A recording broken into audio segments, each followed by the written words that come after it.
Hi guys, எல்லாருக்கும் வணக்கம் guys. இந்த வீடியோவில் நம்ம என்ன பார்க்க போகிறோன்னா, இதுக்கு மேலே தாண்டா எங்கள் ஆட்டம் ஆரம்பம். நீங்கள் வேணால் பொறுத்து இருந்து பாருங்கள்.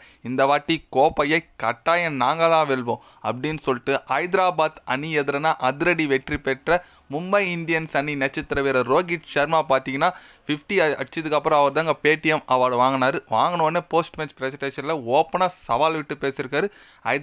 ஹைதராபாத் அணி எதிரான வெற்றி குறித்து பேசியிருக்காரு. இந்த ஐபிஎல் கோப்பை நாங்கள் தான் வெல்லும்னு சொல்லிட்டு அடித்து பேசியிருக்காரு. அவர் என்ன பேசினார், ஏது பேசினார் சொல்லிட்டு வீடியோவில் டீட்டெயில்டாக பார்க்கலாம். அதுக்கு முன்னே நீங்கள் நம்ம சேனலுக்கு புதுசாக வந்திருந்தீங்கன்னா ஒரே ஒரு சப்ஸ்கிரைப் மட்டும் பண்ணிவிட்டு வாங்க, வீடியோக்குள்ளே போகலாம்.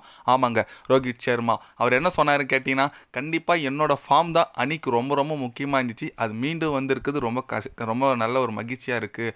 அது மட்டும் இல்லாமல் நான் இந்த அளவுக்கு விளையாடினது எனக்கு ரொம்ப பர்சனலாக கஷ்டமாக இருந்துச்சு, ஃபார்ம் அவுட்டாக இருந்தது. ஏன்னா அன்றைக்கி என்னால் எதுவும் பண்ண முடியலன்னு நினைக்கும் போது ரொம்ப ரொம்ப வருத்தமாக இருந்துச்சு. இப்போ நான் மீண்டும் ஃபார்முக்கு வந்திருக்குதுன்னு ரொம்ப மகிழ்ச்சியாக இருக்குது. இதுக்கு மேலே எங்கள் அணி ஜெயிக்க ஆரம்பிச்சிட்டாங்க. இந்த வாட்டி கோப்பையை நாங்கள் விட மாட்டோம். எப்பவுமே எங்களோட கம்பேக் ரொம்ப அசுரத்தனமாக இருக்கும். அது கரெக்டாக நடந்திருக்கு.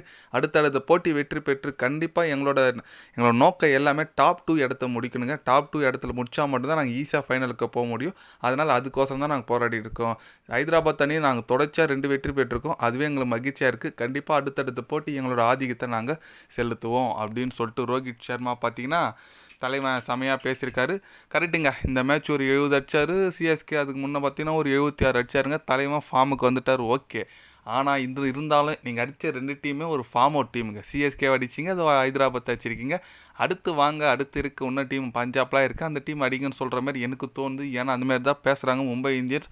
தொடர்ந்து 3 வெற்றி பெற்றோம், தொடர்ந்து 4 வெற்றி பெற்றோம், இதுக்கு மேலே கோப்பை எங்களுக்கு தான், நாங்கள் தான் ப்ளே ஆஃப்ஸுக்கு வருவோம்னு சொல்லிட்டு ஓவராக பேசிகிட்டு இருக்காங்க. பொறுத்து வந்து பார்க்கலாங்க எந்த மாதிரி ஒரு பெர்ஃபார்மன்ஸ் இதுக்கு மேலே கொடுக்குறாங்கன்னு சொல்லிட்டு. ஏன்னா ரோஹித் சர்மா ஃபார்மில் இருக்கார்.